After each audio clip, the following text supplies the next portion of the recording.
Hebreus, capítulo de número 1, versículo 1 ao versículo 4. É a última terça-feira do ano. E eu senti da parte de Deus trazer essa reflexão para você. É uma reflexão que fala sobre intimidade. Há muito tempo Deus falou muitas vezes e de várias maneiras aos nossos antepassados por meio dos profetas. Mas nestes últimos dias falou-nos por meio do Filho, a quem constituiu o herdeiro de todas as coisas e por meio de quem fez o universo. Perceba, a Bíblia está dizendo que Deus, ao longo dos tempos, falou de diversas formas e de diversas maneiras. Ao longo da história, Deus falou através de homens, de profetas, e eu creio que Deus usa homens em profecia, aleluia, você crê nisso, amém? Deus falou por meio de sinais, Deus falou por meio de manifestações angelicais, anjos apareciam e davam recado da parte de Deus para as pessoas. A gente precisa entender uma coisa: neste momento, a Bíblia está sendo formada. Estes homens não têm a Bíblia como um todo para descobrir a vontade de Deus, para ouvir a voz de Deus. Então Deus fala por meio dos profetas, por meio de anjos, por meio de sacerdotes. Então, havendo Deus falado de muitas vezes, havendo Deus falado de diversas formas aos nossos antepassados por meio dos profetas, nestes últimos dias falou-nos por meio do Filho. Falou-nos por meio do Filho, a quem constituiu o herdeiro de todas as coisas e por meio de quem fez o universo. O Filho é o resplendor da glória de Deus. E essa é a frase que eu queria que você anotasse: a expressão exata do seu ser. A expressão exata do seu ser, sustentando todas as coisas por sua palavra poderosa. Depois de ter realizado a purificação dos pecados, ele se assentou à direita da majestade nas alturas, tornando-se tão superior aos anjos quanto o nome que herdou é superior ao deles. Hebreus diz que Jesus é a expressão exata do Pai. Gente, a única forma segura de você conhecer alguém é você se tornando íntimo dela, sim ou não? A única forma de você conhecer uma pessoa é você passar a caminhar com ela.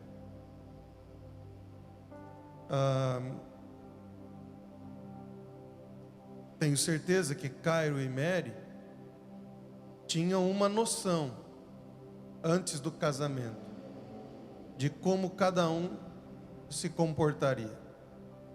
Tenho certeza que o Cairo tinha uma noção de como a Mary seria. Mas o conhecimento seguro só foi possível quando os dois ingressaram no casamento. Aí a Mary descobriu quem é o Cairo. E o Cairo descobriu quem é a Mary.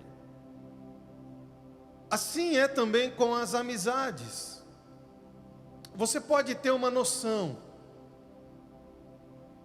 você pode fazer uma ideia, você pode admirar o trabalho de uma pessoa e você pode até mesmo admirar ela como pessoa por aquilo que você ouve falarem dela. Sim ou não? Tem gente que admira quem ela não conhece. Tem gente que admira porque ouviu falar. Mas ela mesma nunca sentou à mesa. Ela mesma nunca teve contato com aquela pessoa. Tem muita gente que admira Silvio Santos. Sim ou não? Tem muita gente que gosta muito dele. Mas a admiração que tem é pelo ouvir falar, mas não é íntimo dele. Então o conhecimento não é um conhecimento seguro. A única forma segura de você conhecer alguém é quando você se torna íntimo dessa pessoa. Com Deus não é diferente, gente boa. Com Deus não é diferente. Um culto como este serve para despertar em você o desejo de se tornar íntimo de Deus. Porque a gente vem aqui, a gente fala das experiências que a gente está tendo com Deus. A gente fala daquilo que a gente conhece de Deus por meio da palavra e por meio da experiência. Tudo aquilo que você ouve alguém falar sobre Deus é a experiência daquela pessoa com Deus.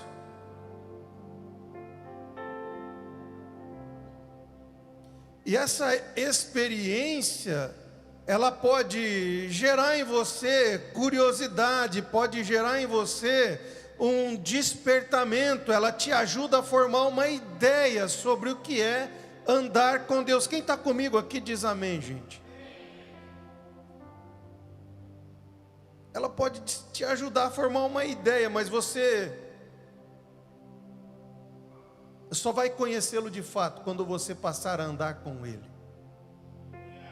Você só vai conhecê-lo de fato quando você orar ao Senhor e disser: Senhor, Tu és de fato e de verdade Senhor sobre a minha vida. Guia os meus passos, dirige as minhas decisões, que a minha vida seja para agradar o Senhor. Eu estava conversando agora com um casal e eu falei para eles algo que me veio assim: a melhor definição de temor a Deus, qual é? A grande definição que as pessoas têm de temor é medo. O que é temer a Deus? É você ter medo de Deus. Então a pessoa acha que temer a Deus, eu preciso cuidar com o que eu vou fazer porque Deus me castiga. Ele tem medo de Deus, mas o medo nos distancia. Você não se aproxima de quem você tem medo, sim ou não? Ô gente, me ajuda a pregar nessa noite. Você não se aproxima de quem você tem medo. De quem você tem medo, você se distancia. Agora, de quem você quer agradar, você se aproxima. Então, qual é a melhor definição de temor? Temor é você decidir viver para agradar a Deus. Então, você vive de tal forma que tudo que você pensa fazer, você faz pensando em: será que isso vai agradar a Deus? Será que isso vai alegrar o coração de Deus? Será que isso vai promover vou usar uma metáfora que é humana, mas para a gente entender, será que isso vai promover alguma felicidade no coração de Deus? O que é isso? É temor de Deus. Eu estou vivendo e estou tentando caminhar para mais próximo de Deus, aleluia.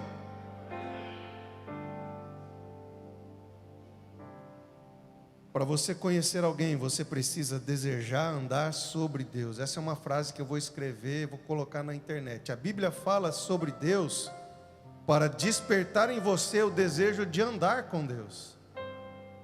Tudo que a Bíblia fala sobre Deus é tão somente para despertar em você um desejo de andar com Deus. Aí você vai ler: o Senhor é provedor, Jeová Jirê. Jirê? Jirê.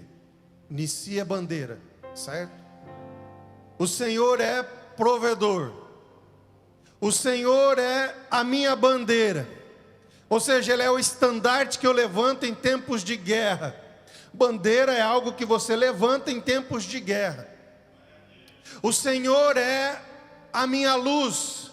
O Senhor é Jeová Rafá, Ele é o Deus que cura. Então, tudo aquilo que Deus fala, Deus cura, Deus prospera, Deus abençoa, Deus restaura, Deus transforma, Deus salva. Tudo isso que Deus fala sobre aquilo que Ele faz, Ele fala despertando em você o desejo de andar com Ele, para que você o conheça como Ele é. Agora, experimentar isso vai depender de uma decisão pessoal sua. Eu quero andar com Deus. E o que nós fizemos nas nossas reuniões de oração, nada mais foi do que tentar despertar em você o desejo de conhecer a Deus. Aí você vai me falar: pastor, como é que eu posso conhecer a Deus? O texto nos responde: a única forma segura de você conhecer a Deus é você conhecer Cristo Jesus. Por quê? Porque a Bíblia diz que o Filho é a expressão exata do Pai. O Filho é a expressão exata do Pai. Então, se eu quero conhecer Deus, eu preciso conhecer o Filho. Se eu quero ter intimidade com Deus, eu preciso ter intimidade com o Filho. E é aqui que eu gostaria de caminhar um pouco com você, sobre conhecer o Filho para andar com Deus. Conhecer o Filho para andar com Deus. E aí a gente vai para os evangelhos, à procura de quem é Jesus.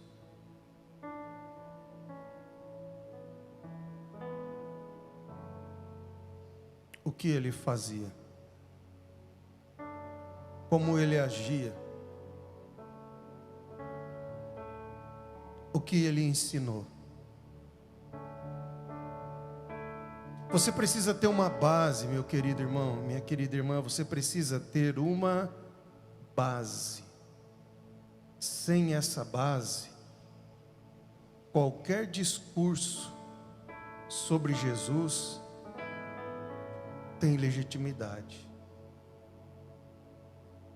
As pessoas, elas não questionam Jesus. Se você pegar o espírita, ele fala sobre Jesus. Se você pegar as religiões, elas falam sobre Jesus. Elas ensinam que Jesus, se você pegar até mesmo coach hoje em dia, não tenho nada contra, mas se você pegar, ele ensina sobre princípios de Jesus. A questão não é isso. A questão é que nenhum deles toma Jesus por Senhor. E essa é a primeira base que a gente precisa no nosso relacionamento. Ele não é meu amiguinho. Ele não é meu coleguinha. Ele não é uma pessoa que... Ele é Senhor sobre a minha vida. Porque o texto de Hebreus diz que o nome dele está acima de todo nome. O nome dele está muito além do que qualquer anjo. As pessoas temem anjos, mas o nome de Cristo Jesus, às vezes eles blasfemam. Então a gente precisa entender que para conhecer a Deus, eu preciso fazer com que Cristo Jesus seja Senhor sobre a minha vida. Ele tem que governar os meus passos. Ele tem que dirigir a minha vida. E a partir do momento em que Ele torna-se Senhor sobre a minha vida, aí sim, Ele me chama para ser amigo dEle.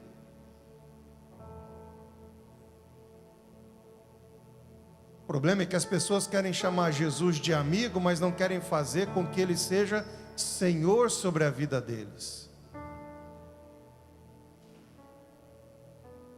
Conhecer a Cristo para conhecer o Pai. Quando você vai para os evangelhos e quando você vai para a Bíblia como um todo, há duas expressões que são muito impactantes para mim. Eu tenho estudado um pouco o evangelho de João, e ele faz duas afirmações sobre Deus que a gente vai encontrar em Jesus a expressão exata do que ele diz. A primeira coisa que ele diz é que Deus é amor. Agora veja, gente, se Deus é amor e Jesus é a expressão exata de quem Deus é, logo o pensamento, o raciocínio dedutivo é que Jesus é a expressão, é a manifestação mais pura, mais perfeita, mais exata do amor de Deus.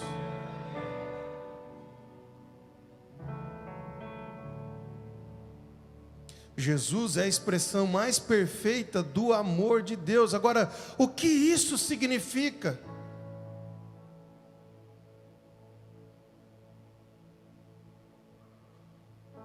Significa que Ele te ama como você é. Jesus, diferente dos homens, o amor dele é por quem nós somos e não pelo que nós fazemos. Você pode perceber uma coisa, que as pessoas gostam de você até o dia em que você concorda com 100% com aquilo que elas querem. A partir do momento que você não concorda, o amor delas torna-se condicionado. Jesus não. O amor de Jesus, ele é incondicional, porque Ele ama você. O amor de Deus pelo ser humano, e essa é a beleza do amor, é que Ele nos amou quando nós ainda éramos inimigos dEle. Não é porque a gente é legalzinho, não é porque a gente é bacana, não é porque a gente faz tudo certinho, é porque o amor dEle por nós, é quando a gente ainda era inimigo dEle, fazia tudo o contrário do que Ele dizia. Ele dizia assim, olha, não faz isso, a gente ia lá e fazia. Ou era só eu que vivia assim, povo? Era só eu que fazia as coisas totalmente erradas?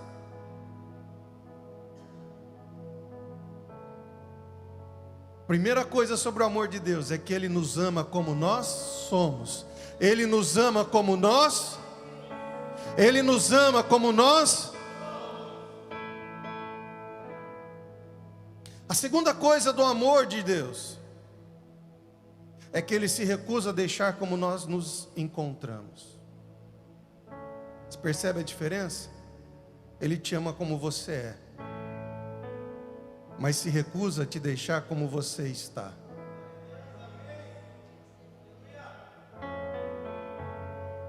Você pode chegar para Jesus sendo a pior das pessoas. Você pode chegar para Jesus sendo o pior dos pecadores. Você pode chegar aos pés de Cristo sendo a pessoa mais cheia de defeitos do mundo. Ele vai te aceitar, porque o amor dele te aceita como você é. mas o amor dele se recusa a te deixar como você se encontra. Ele vai te envolver, ele vai trabalhar em você, ele vai restaurar você, ele vai sarar suas feridas, ele vai restaurar suas emoções, ele vai libertar teu coração, ele vai libertar tua alma, ele vai transformar você, a fim de que você se torne a expressão perfeita do amor do Pai, de maneira que quem olha para você diz: este homem foi totalmente mudado por Deus.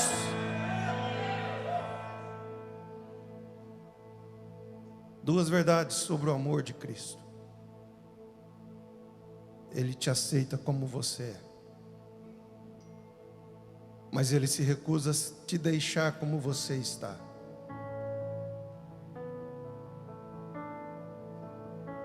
Eu acho que eu estou com a rinite atacada aqui, gente, desculpa aí.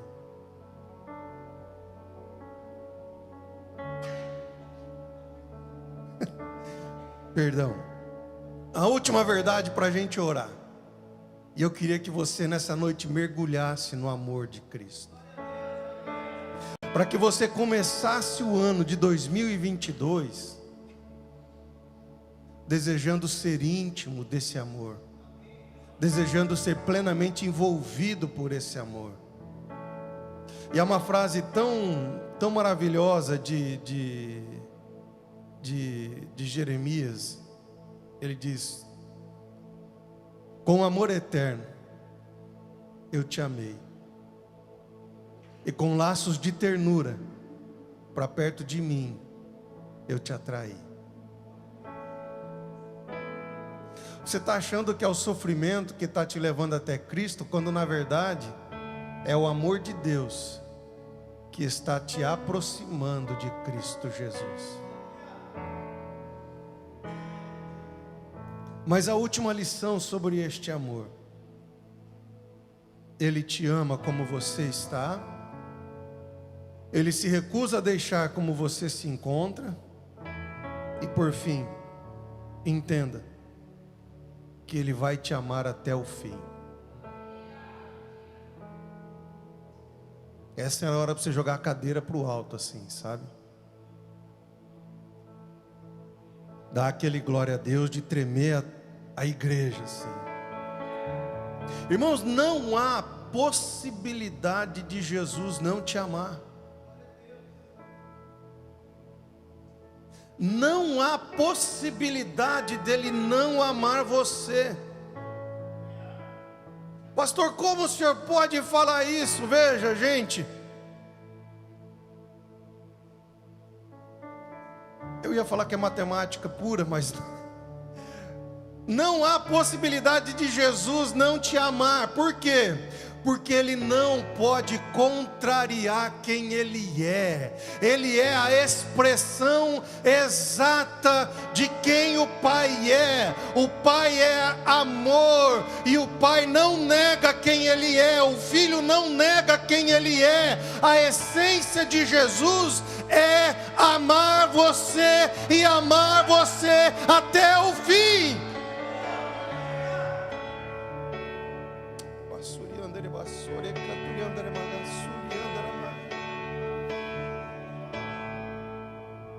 Para de viver como se Jesus não te amasse. Para de condicionar o amor de Deus à condição que você está vivendo, porque as condições passam, mas o amor de Deus jamais passará por você. As condições que a gente vive dependem das escolhas que a gente faz, mas o amor de Deus é incondicional. Ei! Ah, irmão, será que tem alguém aqui junto comigo nessa noite que o Espírito Santo está falando de alguma forma?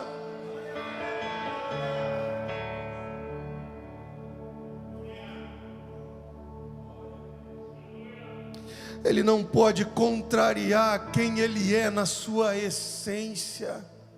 Então você vai falar para mim: pastor, então todo mundo vai ser salvo, eu não preciso fazer mais nada, posso viver a minha vida como eu quiser. Não, absolutamente não. Ele nos ama, Ele sempre nos amará, mas quem tem que dar uma resposta a este amor somos nós. Minha esposa me ama, aleluia.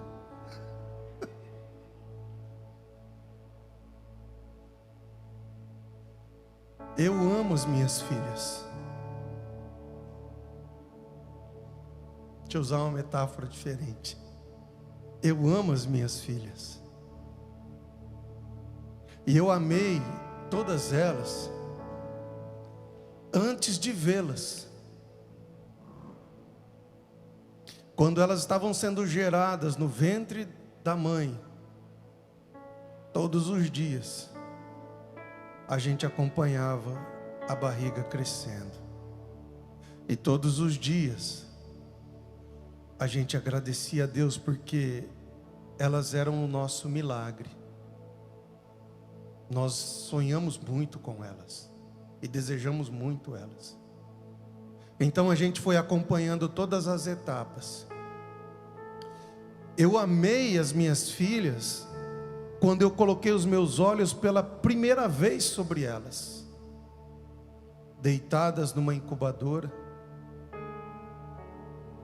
com um halo de oxigênio, precisando serem transferidas para a UTI. Ali elas não sabiam do que existia um pai. Ali elas não sabiam que existia uma mãe. Elas não tinham consciência nenhuma, de nada, de absolutamente nada. Mas o meu amor por elas já era real. Eu tenho certeza, você é muito inteligente, você está construindo paralelos com a sua vida com Jesus. Chega um momento em que quem tem que responder a este amor não é quem ama, é quem recebe o amor.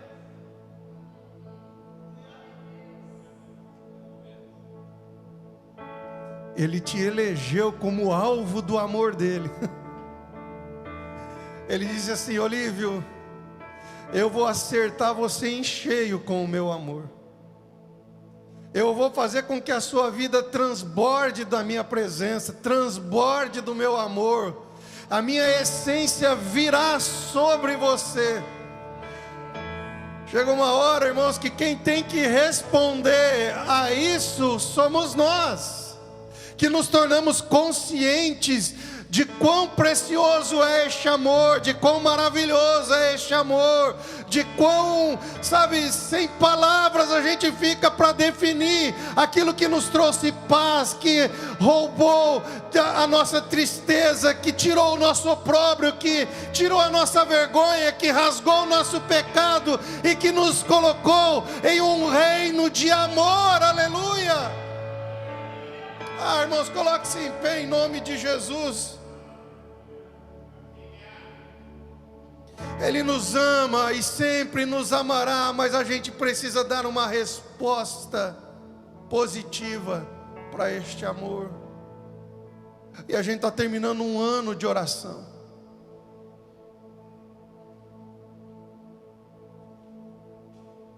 Você pode olhar para as suas últimas semanas e focar na condição que você está.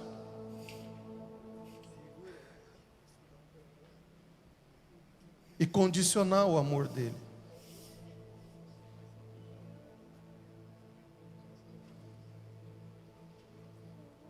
Ou você pode olhar para o ano que você viveu e perceber o quanto ele te amou. Ou você pode olhar para os últimos anos que você viveu e perceber como ele te amou. Ou você pode, até mesmo se você desejar, ser um pouco mais ousado e retroceder até onde a sua lembrança alcança e perceber como Deus te amou. Aí você vai me falar: pastor, mas o senhor não conhece a minha história.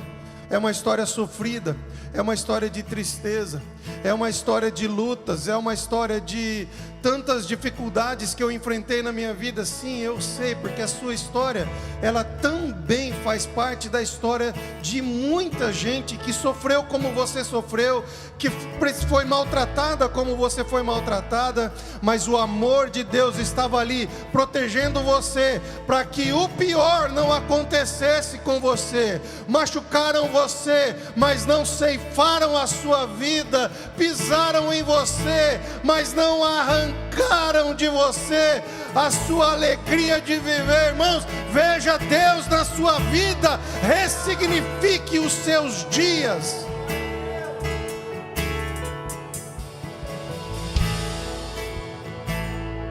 Cristo é a expressão exata do amor do Pai. E eu queria convidar você para vir aqui à frente nessa noite, apresentar a sua vida ao Senhor. E se você desejar dizer: Senhor, eu quero mergulhar nesse amor. Eu preciso terminar o meu ano e começar o meu novo ano envolvido neste amor, sendo íntimo do Senhor. Eu não quero mais ouvir as histórias a teu respeito. Eu quero escrever uma história minha contigo. Se você deseja, saia do seu lugar enquanto o ministério entoa uma canção de louvor. Venha aqui à frente. Há pessoas que nessa noite precisam ser curadas na sua alma. E a única forma de serem curadas na alma é serem tocadas pelo amor de Cristo. Porque é somente o amor de Cristo que nos dá um novo sentido para a vida. Eu vi pessoas sendo libertas porque foram abraçadas, envolvidas por alguém, cheias do amor de Deus. E quando este amor as envolveu, elas foram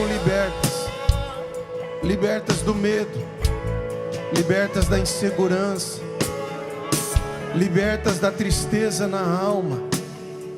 E eu creio que isso pode acontecer nessa noite, neste momento, porque é um ambiente tão grande do amor de Deus neste lugar.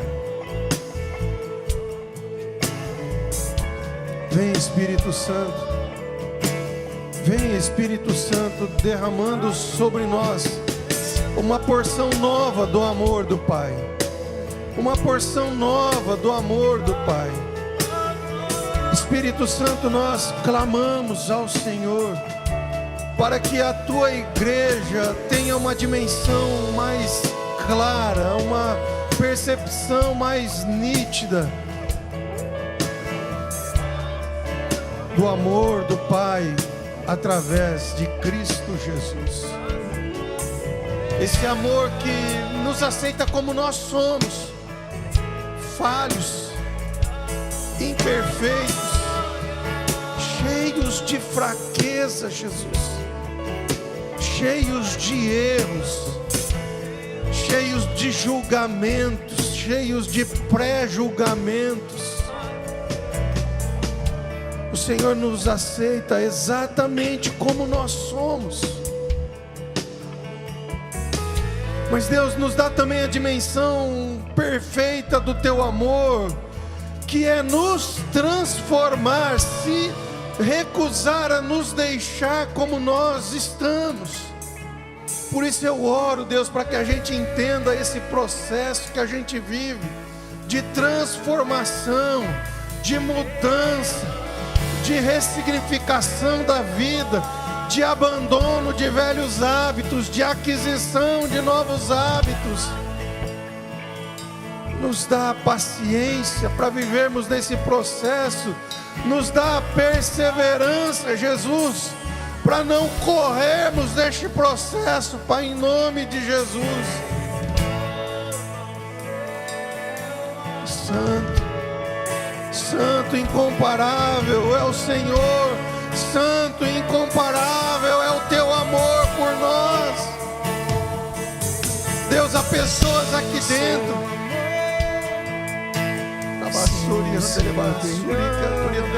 o que seria de mim? Ah, Jesus. Deus me amou tanto que entregou seu filho para morrer em meu lugar. Deus me ama e o seu amor é tão grande, incondicional.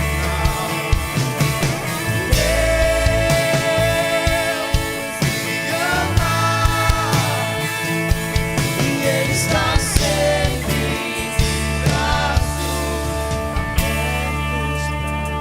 Há pessoas aqui dentro, e digo isso com muito temor e muito amor também. Digo isso com muito temor e muito amor. Existem pessoas que já questionam o amor de Deus. Você já orou? Dirigindo o seu carro, você já pensou isso? Será que Deus me ama mesmo? Se Ele me ama, por que eu estou vivendo isso? Você condicionou o amor de Deus a uma situação que você vive. Se Deus me ama, por que Ele permitiu pessoas me ferirem tanto? Se Deus me ama, por que isso está acontecendo? Por que está dando tudo errado? E você condiciona o amor de Deus. E eu quero orar por você nessa noite. E o amor de Deus, ele não está condicionado a situações. O amor de Deus é revelado na presença de Cristo Jesus em meio às aflições que a vida apresenta para a gente. Deus não me ama porque Ele me tira do problema. Deus me ama porque Ele está comigo no meio do problema. E às vezes eu receio que a igreja entende errado o amor de Deus. Ela entende que amar é você não deixar a pessoa passar por lutas. Amar é você não permitir que ela tenha dissabores na vida. Mas na verdade o amor de Deus não é isso. O amor de Deus é presença de Deus em meio ao sofrimento. Deus não deixou de amar os apóstolos quando eles foram martirizados. Muito pelo contrário, o amor de Deus é quem deu a eles capacidade para suportarem o martírio.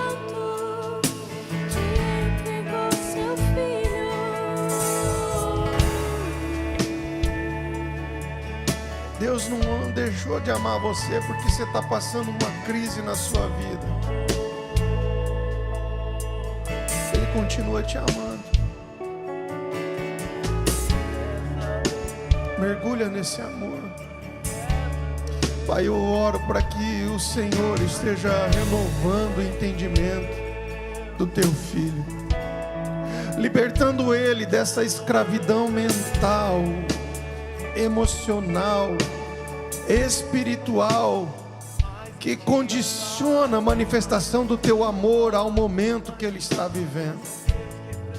Deus, quebranta-nos para que a gente viva o Teu amor plenamente e a gente nunca questione este amor. A gente pode questionar tudo na vida, mas a gente não pode questionar o Teu amor, que fez com que o Senhor se entregasse naquela cruz por nós, quando a gente ainda nem sequer conhecia o Senhor. Deus, que a gente não peque por isso, que a gente não peque por condicionar o Teu amor, que venha sobre nós um entendimento puro e cristalino do Teu amor, que a gente olhe para o amor do Pai revelado no Filho, e a gente se alegre nisso, que a alegria não esteja no momento que a gente está vivendo, mas sim no fato do Senhor ter nos elegido, ter nos escolhido como alvos do Teu santo amor. Revela este amor.